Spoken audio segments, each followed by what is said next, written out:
이 요엘서는 남유다 멸망 직전에 하나님께서 요엘 선지자를 통해서 주신 메시지입니다. 이스라엘 백성들이 왜 멸망을 해야 하는지 그 이유를 밝혀두셨어요. 전체로 살펴보면 이방 신들을 우상으로 섬깁니다.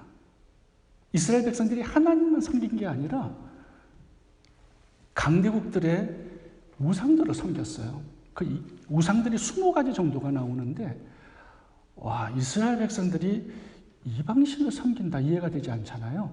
근데 섬기고 살았습니다. 이렇게 살면 힘이 약해지거든요. 하나님께서 함께하지 않으셔서 힘이 약해지는데, 그러다 보니까 또 강대국을 의지해요. 그러다 보니까 하나님과 더 멀어지고 이제 하나님의 심판 직전에 이스라엘 백성들이 놓인 것입니다. 하나님께서 범죄한 이스라엘 백성들에게 4가지의 재앙을 내리시겠다 1장에서 그렇게 말씀하세요. 첫 번째는 기근입니다. 하늘문을 닫으세요. 비를 내려주지 않으세요. 그러니까 식물들이 바짝바짝 타들어가서 먹을 양식이 없는 겁니다. 대부분 이 기근이 오잖아요. 그럼 불이 납니다. 바짝 마르기 때문에 스파크가 조금 일어나면 그냥 불바다가 돼요. 그래서 곡식들이 전부 다 불에 탑니다. 그리고 기근이 오면 또 하나가 찾아오는 게 있죠. 전염병이 돕니다. 두 번째는 하나님이 회개하지 않으니까 또 두 번째 재앙을 보내시는데 그게 메뚜기 재앙입니다. 이미 초토화가 되었는데 거기에다가 메뚜기를 보내요. 남아있는 식물들을 다 먹어치웁니다. 근데 메뚜기를 한 종류만 보내는 게 아니라 4종류를 보내세요. 팥종이, 메뚜기, 늑, 황충이. 왜 4종류를 보내실까요? 이 메뚜기가요, 참 다양한 종류들이 많은데 먹는 양식들이 다 다릅니다. 메뚜기들이. 그러니까 어떤 메뚜기는 밀, 어떤 거는 보리, 어떤 거는 쌀, 여러 가지를 다양하게 먹고 사는데 하나만 보내면 다 말라 죽지를 않으니까 4종류를 보내서 전부 다 초토화를 시키는 거예요. 하나님이 싹 가져가 버립니다. 양식들을. 그래도 회개하지 않으니까 3번째 재앙을 보내시는데 그거는 영적 기근이에요. 이스라엘 백성들은 하루에 2차례 예배를 드렸습니다. 그래서 상번제라고 그래요. 아침 저녁으로 예배를 드립니다. 근데 예배를 드릴 때는 짐승을 잡아야 되잖아요. 근데 전부 다 짐승들이 빼짝 말라가지고 병들었어요.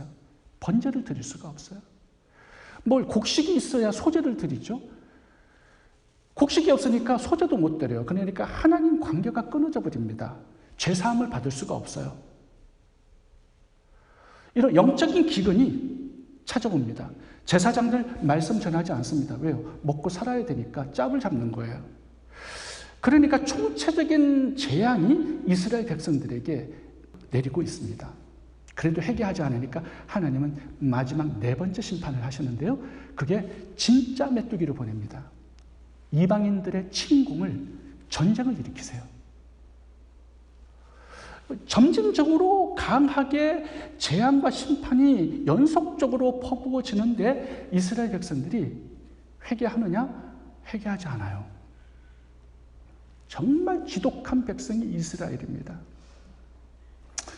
그래서 포로로 끌려갑니다. 70년의 바벨론 포로 기간 동안에 그때 회개해요. 회개가 너무 늦잖아요. 근데 하나님께서 그래도 이제라도 회개하면 하나님께서 긍휼히 여기시고 회복의 은총을 주시겠다고 약속하는 게 요엘서입니다. 하나님이 기다리시고 또 기다리세요. 회개할 때까지. 이런 총체적인 초토화된 이런 재앙과 심판 가운데 하나님은 긍휼을 베푸시겠다고 약속합니다. 회개할 때. 그렇다면 이런 상황 속에서 회복의 비결은 뭘까요? 다시 한번 살아나고 소생되고 회복되는 그 비결은 뭘까요? 요엘서 1장이 이제 그 비결에 대한 메시지를 주고 있는 겁니다. 첫 번째는 마음을 다해 간절히 하나님을 찾으라고 말씀합니다. 이것이 죽음에서, 망함에서 다시 한번 살아나고 회복되는 비결이다, 이렇게 말씀하세요. 모든 것들을 전부 다 초토화시켜버렸습니다. 왜 그럴까요? 하나님을 바라보라고, 찾으라고 그렇게 하신 거예요. 어떤 것도 의지할 수 없도록 만드셨습니다. 하나님을 찾아야 회복되기 때문에 그렇게 하신 거예요. 근데 이스라엘 백성들 하나님을 찾지 않아요. 자기 자신들의 방법으로 이 문제를 해결하려고 노력합니다. 우물을 파서 물을 얻으려고 하고요. 또 애굽을 의지해요. 애굽의 원조를 받기를 원합니다.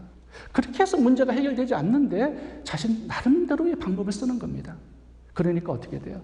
결국은 바벨론에 의해서 멸망을 당하는 거죠. 하나님을 찾으라고 말씀하시는데 하나님을 찾는 방법이 두 가지가 나옵니다. 하나님을 문제 해결의 수단으로 찾을 수 있어요. 내 문제를 해결하는 어떤 도구로 하나님을 찾을 수 있단 말이에요. 그리고 두 번째는요, 하나님 자체를 찾을 수가 있습니다. 하나님은 이스라엘 백성들이 하나님 자체를 찾기를 원하세요. 하나님을 사랑하고 마음을 다해 하나님을 경외하는 그 하나님으로 이스라엘 백성들이 찾기를 원하신 거예요. 근데 이스라엘 백성들은 문제 해결의 도구로, 수단으로 하나님을 찾은 것입니다. 그렇게 하지 말라는 거죠. 그러면서 예화를 하나 든 게 1장 20절입니다. 읽어보겠습니다. 들짐승도 주를 향하여 헐떡거리오니 시내가 다 말랐고 들의 풀이 불에 탔음이니이다. 들짐승들이 물이 마르니까 물을 찾아다녀요. 양식이 없으니까 양식을 찾아다녀요. 근데 물과 양식이 없어요. 그랬더니 들짐승들이 누구를 찾느냐? 결국 창조주 하나님을 찾았다라는 거예요. 들짐승들이요, 생존의 문제가 생기면 본능적으로 창조주 하나님을 찾습니다. 근데 이스라엘 백성들은 그렇지를 않아요. 내 생존이 창조자 하나님께 달려있다는 것을 짐승들은 알고 있습니다. 근데 이스라엘 백성들은 몰라요. 제가 살았던 탄자니아에도 기근이 종종 찾아왔습니다. 먹을 것이 없어요. 이렇게 동네를 가보면 우물이 하나 있는데 이 우물에서 사람도 마시고 각종 짐승들이 와서 다 마십니다. 근데 신기한 것은요, 짐승 때 그 짐승이 먹는 시간대가 있어요. 하이에나, 사자, 얼룩말, 기린 각자의 시간대에 와서 정확하게 시간을 지켜요. 그러니까 겹치지 않으니까 죽는 짐승이 하나도 없습니다. 근데 문제는 기근이 와가지고 이 우물물이 마를 때 어떤 현상이 생기느냐? 짐승들이 나타나지를 않아요. 알아요. 어디에서 물을 얻는지. 그래서 이 짐승들이 어디로 가냐 하면 계곡 깊숙이 물의 근원지를 찾아갑니다. 근데 문제는 짐승들이 이 계곡의 깊숙이 물 근원들을 찾는데 물이 없어요. 그럼 어떻게 하느냐? 짐승들은 하나님을 찾습니다. 본능적으로 그래요. 그게 하나님께서 심어두신 본능입니다. 근데 인간들도 그렇게 해야 되는데 인간들은 그렇게 하지는 않는 거예요. 가진 수단 방법을 다해서 자기 나름대로 이 문제를 해결하려고 노력한단 말이죠. 오늘 본문이 그 얘기를 하는 겁니다. 1장 20절을 다시 한번 읽어보겠습니다. 들짐승도 주를 향하여 헐떡거리오니 물을 향하여, 양식을 향하여 헐떡거리지 않아요. 왜요? 생존의 문제가 이제 하나님께 달려있기 때문에 그런 것입니다.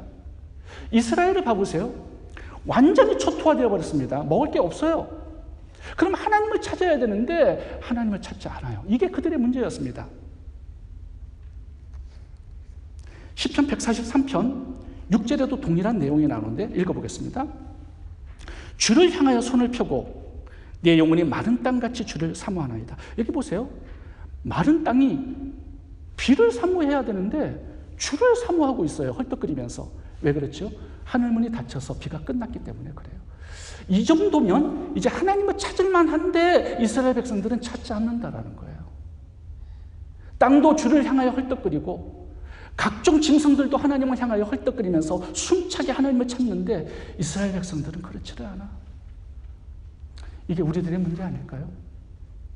우리들은 너무 배가 불러. 좀 굶주려 봐야 찾는데 굶주림이 없어. 그러니까 하나님과 너무 멀어지는 거예요. 모든 게 풍성해요.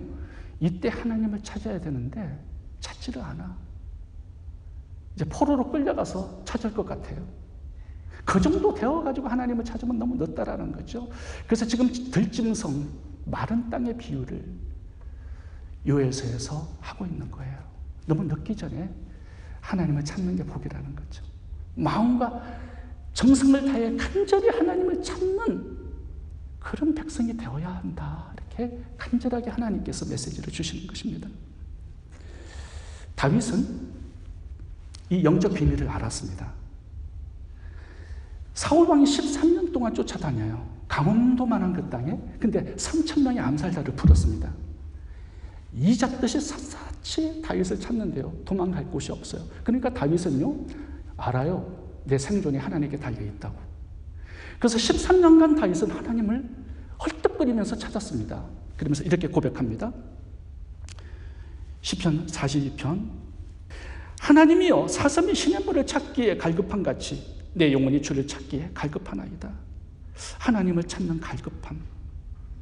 여기가 다윗이 살아나고 회복의 은혜를 받는 출발점이었습니다. 하나님을 향한 목마름, 갈급함, 간절함. 이것이 우리가 살아나고 회복되는 비결이 된다는 것이죠. 사람들이 나를 배반하고 떠나가고 고난과 실패를 안겨주어도 우리는 믿는 구석이 있습니다. 내 친구가 있고 친척이 있고 부모 형제가 있어요. 그들이 언제나 막판에 나의 의지가 되어줘요. 그런데 마지막에 내가 기댈 그 기둥이 무너지면 어떻게 해야 될까요? 다른 의지의 대상들을 찾아다녀야 할까요? 마지막으로 믿고 찾아간 깊은 계곡의 시냇물도 말라버렸습니다. 더 이상 누구를 의지할 길이 없을 때 소생과 회복의 비결은 단 한 가지입니다. 마음을 다해서 간절히 헐떡거리며 하나님을 찾는 거예요. 거기가 회복의 비결이 되는 것입니다. 그동안 우리는 하나님을 문제 해결의 수단으로 찾았습니다. 그렇지 않아요? 이제는 문제 해결의 도구로 하나님을 찾는 게 아니라 하나님을 목적으로 찾는 거예요. 내 인생의 유일한 해답으로 찾는 겁니다. 목말라하고 사모하고 헐떡거리며 하나님을 찾을 때 하나님은 나를 만나주세요. 새로운 소생과 회복의 은혜를 주시겠다라고 약속하고 있습니다. 그게 요엘서 1장의 내용이에요. 하나님을 못 찾으면 나는 죽습니다. 주여 나를 만나주소서. 내게 은혜를 베풀어 주소서. 수르보니게 여인처럼 바짝 주님께 달라붙어서 주인의 상에서 떨어지는 부스러기 은혜라도 하나님 나에게 주세요. 이러한 간절한 마음으로 하나님을 찾으면 하나님께서는 회복의 은혜를 주시겠다라고 약속하고 있습니다. 내 스스로 타는 목마름을 해결하는 것이 아니라 창조주 하나님을 간절히 마음을 다해서 찾는 것, 그것이 회복의 비결이다라고 말씀을 하고 있습니다. 창세기 32장을 보면 야곱의 이야기가 나옵니다. 약복강에서 철회하면서 하나님을 붙잡습니다. 야곱의 인생을 보면 하나님을 찾아요, 늘. 근데 뭐 때문에 찾느냐? 복을 달라고 찾는 거예요. 물질적인 복을 받는 것이 야곱의 유일한 소원이었습니다. 그래서 늘 하나님을 찾아요. 약복강에서도 봐보세요. 기도의 제목이 뭐예요? 복을 달라는 거잖아요. 형 에스가 400명의 군사를 이끌고 야곱을 죽이려고 기다리고 있습니다. 이제 생존의 문제가 걸려 있어요. 근데 복을 달라고 하나님과 딜을 하고 있습니다. 근데 하나님께서 진짜로 복을 주셨어요. 어떤 복을 주셨을까요? 물질의 복을 주신 게 아닙니다. 하나님이 야곱의 환독뼈를 꺾으셨어요. 불구자를 만드셨어요. 그래서 야곱은 이제 자기 자신의 장기를 의지하는 사람이 아니라 불구자로 다니면서 연약함으로 이제 강하신 하나님만 의지하는 인생으로 바뀌어집니다. 이게 복이라는 거예요. 하나님만 의지하는 인생이 되는 것, 이게 복이라는 거예요. 이 복을 야곱에게 주신 것입니다. 하나님 한 분으로 충분하고 만족하는 인생. 이게 복이라는 거죠. 야곱은 약복강에서 하나님을 얻었어요. 이것이 하나님이 야곱에게 주고 싶어하는 복이었고 우리들에게 주고 싶어하는 복이었고 요엘서에 이스라엘 백성들에게 주고 싶어 했던 복이었습니다. 하나님 자신을 아버지로 만나는 것. 탕자도 봐보세요. 예전에는 아버지를 유산을 목적으로 관계를 했습니다. 유산을 딱 챙겨가지고 먼 나라로 떠났어요. 마음껏 흥청망청 유흥을 즐기면서 살았습니다. 아버지와의 관계는 돈이었어요.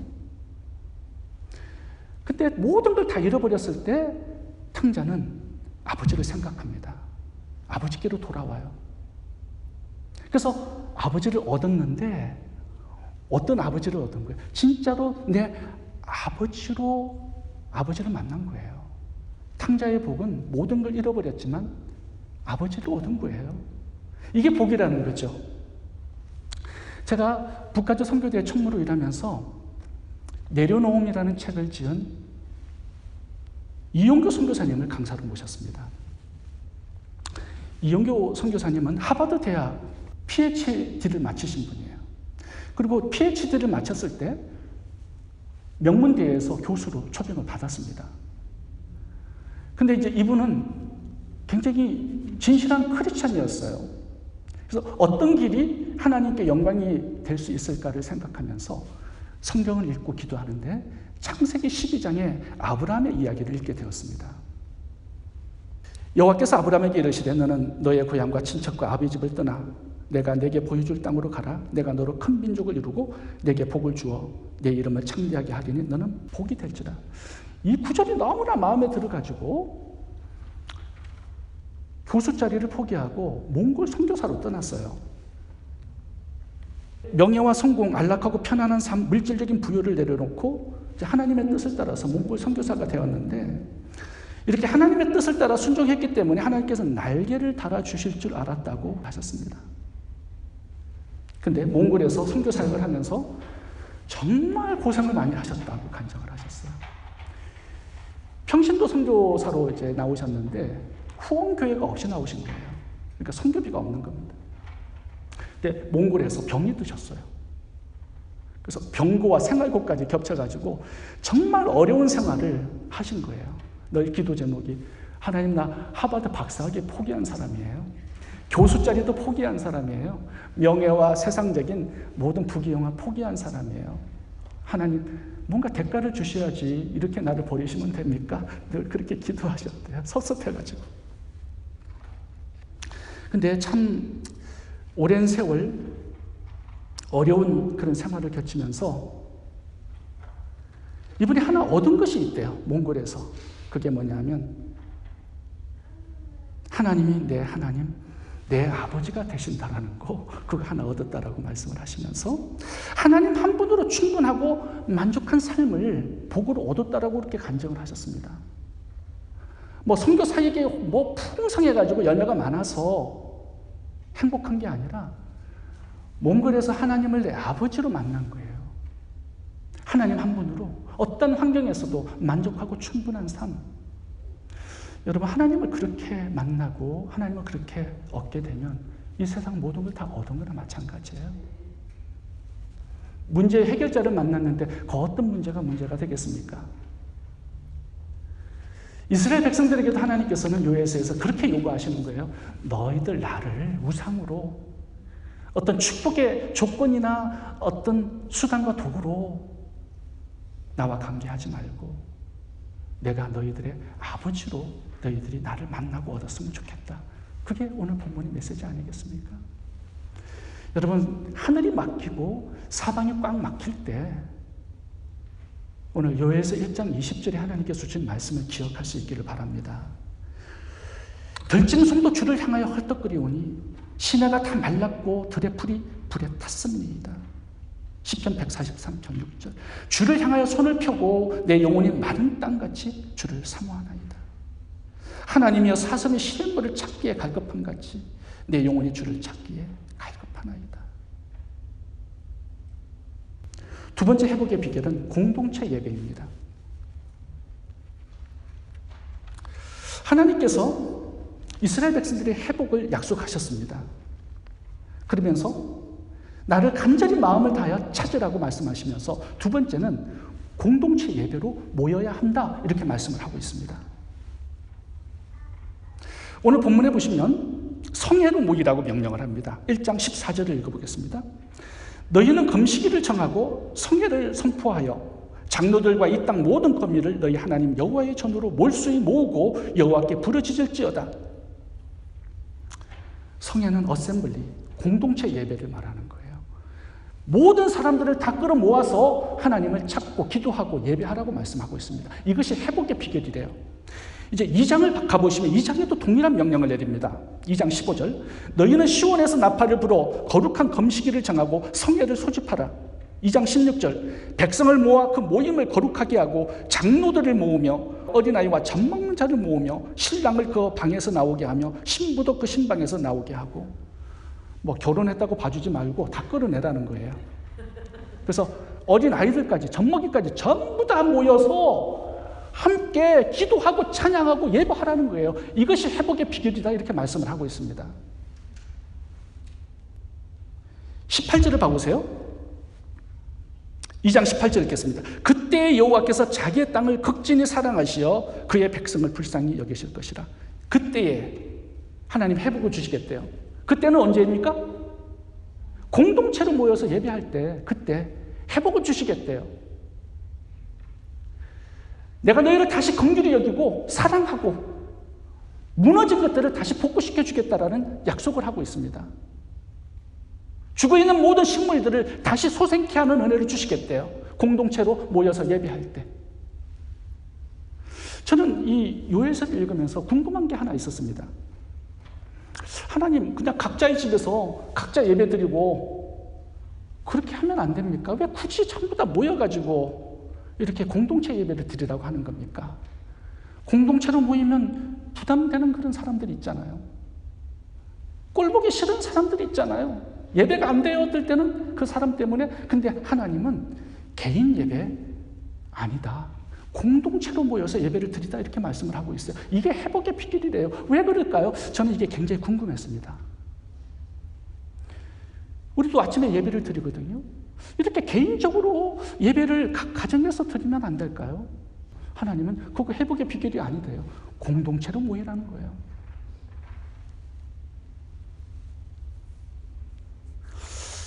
여러분 회복이라는 게 한두 사람만 회복된다고 회복이 일어날까요? 공동체에서. 자, 이스라엘 백성들이 전부 다 지금 범죄해가지고 멸망 직전이에요. 제사장만 회복되고 정치가만 회복되고 신앙이 턱출난 사람만 회복되면 이스라엘 공동체가 회복되는 겁니까? 아니죠. 사회 밑바닥까지 그런 소외된 사람, 죄인들, 창기, 세리 모든 사람들이 다 하나님의 은혜가 미치고 모든 사람들이 한꺼번에 다 전체가 회복되어야 그게 참된 공동체의 회복이 일어나는 거예요. 그래서 공동체로 모이라는 거예요. 그 얘기는 하나님께서 모든 사람들을 다 회복시켜 주시겠다는 그런 의미가 되는 것입니다. 교회를 에베소서에는 그리스도의 몸으로 표현을 하셨어요. 몸을 한번 봐보세요. 팔뚝 하나만 잘해.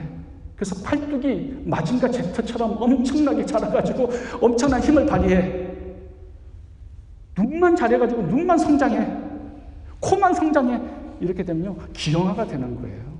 몸은요 전부 다 한꺼번에 자라야 돼요. 그래야 아름다운 몸이 될 수 있는 겁니다. 그 성장이라는 게 같이 성장해야 이게 성장이 되는 거예요. 몸은 한 사람만 열심히 해가지고 되는 게 아니에요.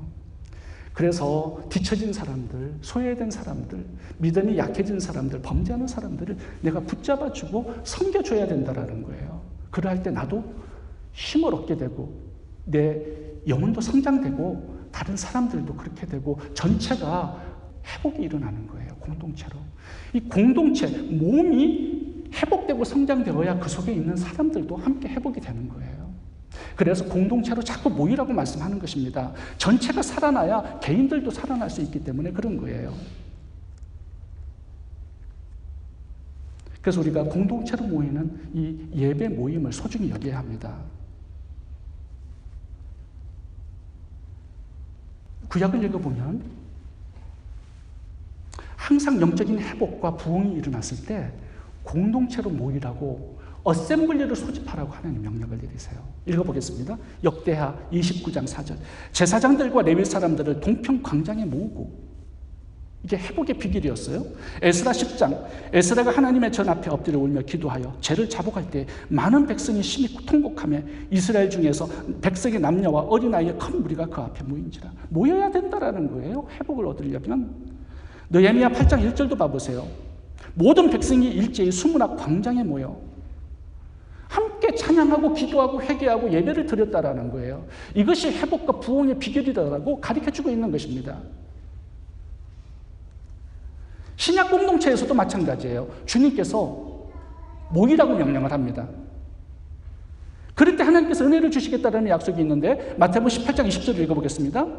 두세 사람이 내 이름으로 모인 곳에는 나도 그들 중에 있느니라. 진실로 다시 너희에게 이르노니 너희 중에 두 사람이 땅에서 합심하여 무엇이든지 구하면 하늘에 계신 내 아버지께서 저희를 위하여 이루게 하시리라. 주님의 은혜, 기도 응답, 하나님의 신령한 은혜와 축복 전부 다 합심, 모임, 공동체적인 공적 예배 이런 것에서 하나님께서 주시는 은혜라고 말씀하시는 거죠. 사도행전 1장을 봐보시면 오순절 마가의 다락방에 성령께서 강림하세요. 성령의 강림도 보면요, 120문도가 함께 모여서 기도하고 예배할 때 주신 은혜였습니다. 성령의 충만함도요, 함께 모일 때 주님께서 주시는 거예요. 무능한 사람들이 힘을 얻고 능력을 얻는 그 비결도 함께 모일 때 그렇게 된다는 거죠. 개인적으로 보면은 능력도 없고 무식하고 엄청나게 힘들게 살아도요, 모이면은 강한 능력이 되는 거예요. 왜? 주님이 그곳에 함께 하시기 때문에 그렇다라는 거죠. 초대교회에 하나님께서 부흥의 역사를 주셨고 땅끝을 선교하는 선교의 사명으로 초대교회를 복되게 사용하셨는데 그 비결이 이렇게 나옵니다. 사도행전 2장 46절. 날마다 마음을 같이하여 성전에 모이기를 힘쓰고, 이렇게 되면 하나님께서 성령의 충만함과 은혜를 주시고 땅끝까지 복음을 전하는 사명으로 사용해 주시겠다라는 거죠. 이제 우리가 주님의 재림을 마지막으로 남겨두고 있습니다. 이제 종말이에요. 주님의 재림이 가까운 종말. 우리가 그때를 살고 있습니다. 이 종말을 보면 마귀가 극도로 역사하는 시기가 종말이에요. 창세기는 마귀가 뱀으로 나오고 신약에는 독사로 나오는데 요한계시록에는 용으로 나온다고 말씀드렸습니다. 그만큼 마귀의 역사가 강력해요. 근데 예수님께서 종말이 가까울수록 뭘 하라고 말씀하시냐 하면 모이기에 더욱 힘쓰라고 말씀을 하세요. 읽어보겠습니다. 히브리서 10장 24절. 서로 돌아보아 사랑과 선행을 격려하며 모이기를 패하는 어떤 사람들의 습관과 같이 하지 말고 오직 권하여 그날이 가까움을 볼수록 더욱 그리하자. 모이기에 더욱더 힘쓰라는 거예요. 이것이 종말의 마귀를 이기는 비결이라고 말씀하세요. 왜? 주님이 함께 하셔서 강한 공동체를 만들어 주실 수 있기 때문에 그렇다라는 거죠.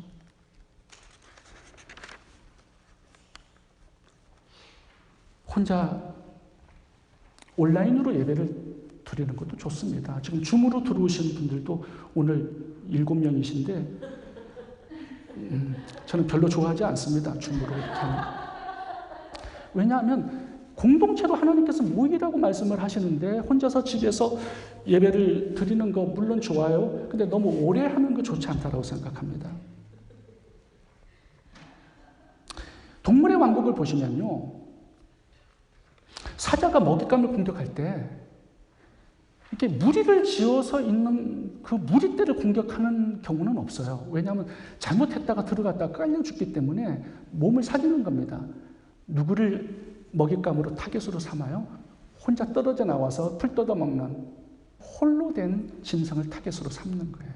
마귀도 그래요. 마귀의 타겟이 될 수 있다는 말씀을 하는 것이죠. 나무도 보면은 화덕에 여러 개가 있으면 활활 타고 불이 잘 붙지 않는 나무도 함께 넣어놓으면 같이 타는 거죠. 제가 어느 성도님의 간증을 들었는데요. 그분은 오랫동안 목장에 소속이 되지 않고 예배 끝나면 그냥 가셔가지고 혼자 이렇게 신앙생활을 하셨던 분입니다. 근데 어느 날 어떤 계기가 찾아왔어요. 교회에 성경 공부도 참석하고 목장 예배까지 참석해서 이제 신앙생활을 공동체적으로 하기 시작한 거예요. 근데 그분이 자기가 그렇게 했을 때 신앙이 굉장히 튼튼해지고 신앙의 성장이 찾아왔다라는 그런 간증을 하신 여자 성도님이 계셨습니다. 그래서 왜 그러면 그분이 이런 전환점이 생겼는가? 그걸 질문을 드렸더니 그분이 이렇게 대답을 하셨어요. 자기가 성경을 읽는데 마태복음 6장까지 읽는데 여기에서 하나님께서 큰 은혜를 주셨다는 거예요. 그게 뭐냐면 주기도문이에요. 주기도문을 이렇게 읽게 되었는데 거기에서 하나님께서 자기를 굉장히 치셨다라는 거예요. 주기도문에 많이 나오는 단어가 뭔지 아세요? 우리라는 단어입니다. 우리. 몇 번 나오는지 아세요? 우리가? 우리라는 단어가 한국말에 보면 6번 나오고요. 영어로는 몇 번 나오는지 아세요? 영어로는 9번 나옵니다. 그만큼 이 주기도문에서 우리 공동체를 굉장히 강조를 많이 해요. 제가 읽어보겠습니다. 하늘에 계신 우리 아버지, 아버지의 이름을 거룩하게 하시며 아버지의 나라가 오게 하시며 아버지의 뜻이 하늘에서와 같이 땅에서 이루어지게 하소서. 오늘 우리에게 일용할 양식을 주시고 우리가 우리에게 잘못한 사람을 용서하여 준 것 같이 우리 죄를 용서하여 주시고 우리를 시험에 빠지지 않게 하시고 악에서 구하소서. 한국말로는 6번, 영어로는 9번 we, us라는 단어가 많이 나옵니다. 그래서 그 여자 성도님이 이게 우리 이 공동체적인 신앙생활이 필요하다라는 걸 깨닫고 교회 모임에 적극적으로 참석을 하신 후에 자기의 믿음이 많이 성장하셨다는 간증을 해요. 제 와이프가 저기 앉아 있는데 제 와이프 간증을 하나 하고 마치도록 하겠습니다. 제 와이프가 갱년기가 찾아왔어요. 굉장히 밝잖아요, 얼굴을 보면. 근데 이제 갱년기가 찾아와서 우울증에 빠진 겁니다. 심한 우울증이 아니라 예전에 이렇게 보지 못했던 이상한 행동하고 말하고 이렇게 하는 거예요. 근데 와이프의 그 갱년기 현상에 나타나는 두드러진 특징은 뭐냐면 목장 예배를 안 가려고 하는 거예요. 사람들 만나는 게 이렇게 부담이 되는 거예요. 자기가 우울하니까. 근데 안 갈 수가 없어요. 왜? 제가 목장을 가니까 안 갈 수가 없어. 그래서 억지로 따라가요. 그런데요, 신기한 것은 목장에 갈 때하고 나올 때하고 달라요, 얼굴이. 목장에 참석해서 같이 말씀을 나누고 찬양하고 기도하고 뭐 한 30분에서 1시간 이렇게 모임을 갔는데 끝나고 나올 때 되면 와이프에게 기쁨이 있어요. 그리고 영적인 에너지와 힘이 있어요. 그게 참 이상한 부분이에요. 그러면서 우울증이 점점 이렇게 치유가 되고 정상적으로 돌아오는데 굉장히 빠른 회복이 일어난 것입니다. 저는 그 비결이 목장 예배와 성경 공부, 공적 예배라고 생각이 들어요. 그러면서 성경 구절이 딱 하나 생각이 났습니다. 마태복음 18장 20절이에요. 두세 사람이 내 이름으로 모인 곳에는 나도 그들 중에 있느니라. 공동체적인 이런 모임과 예배 가운데 주님께서 함께 하셔서 붙들어 주시고 신령한 은혜를 공급해 주시고 소생, 치유, 회복의 은총을 주시겠다라고 약속하고 있는 거죠. 주님이 왜 오시겠어요? 우리의 필요를 공급해 주시기 위해서 오시는 거죠. 저희 교회가 모임이 많은 편입니다. 주일날 예배가 있죠. 이제 월요일부터 목요일까지 저녁 7시에 모여요. 그리고 목장 예배가 있죠. 제가 개인적으로 또 성경 공부를 합니다. 새로 오신 분들에게. 그리고 예배 끝난 다음에 저희가 큐티 모임을 해요. 토요일 빼고 전부 다 모임이 있는 거예요. 저희 교회가 별다른 문제 없이 지금까지 온 이유는 이렇게 모임이 많았기 때문이라고 생각합니다. 성도님들이 개인적으로 막 자기 스타일로 신앙생활을 막 하잖아요. 그럼 문제가 생겨요. 교회가 통일성, 이 하나됨이 깨어져 버립니다. 말씀이 그걸 모으고 하나가 되게 하고 주님께서 오셔서 우리를 붙들어주는 은혜가 있어야 교회가 하나가 되고 함께 성장해 나아가는 것이죠. 그래서 모임이 많을수록 저는 하나님의 은혜도 더 많아진다라고 생각을 합니다. 그러므로 저녁 7시에 안 들어오시는 분들이 여기 좀 있으신 것 같은데 들어오시기 바랍니다. 적극적으로 모임에 참석하시기 바랍니다. 그것이 하나님의 은혜를 덧입고 치유와 회복이 일어나는 비결이에요. 하나님 말씀에 순종해서 모이기에 더욱 힘쓰는 저희 모두가 되시기 바랍니다. 하나님께서 지속적으로 소생과 치유와 회복의 은혜를 우리 모두에게 부어주실 것입니다. 기도하겠습니다.